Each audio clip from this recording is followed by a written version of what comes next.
আমল করার তৌফিক দান করেন। সকলে বলুন আমিন। প্রিয় হাজিরিন, জাহান্নামের দুই প্রকারের শাস্তি আছে। এক প্রকারের শাস্তি হচ্ছে আগুনের গরম, আগুনের গরম, আগুন দিয়া জ্বালানো হবে, শাস্তি দেওয়া হবে। আরেক প্রকার শাস্তি হচ্ছে বরফের ঠান্ডা।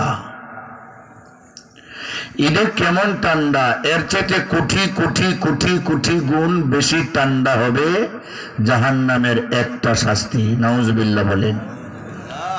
জাহান্নামের দুই সিজনে দুইটা নিঃশ্বাস ছাড়ে, তার শাস্তি যে আছে ওইটা বোঝায়। গরমের দিনে একটা নিঃশ্বাস ছাড়ে, এই জন্য দুনিয়াতে একটু গরম লাগে। আর শীতের দিনে, ঠান্ডার দিনে আরেকটা নিঃশ্বাস ছাড়ে, এই জন্য ঠান্ডা লাগে।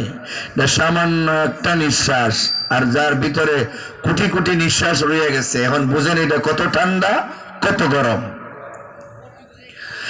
এই দুনিয়াতে যে যত বেশি গরমকে উপেক্ষা করে, ঠান্ডাকে অমান্য করে আল্লাহর ইবাদত বন্দেগী করবে,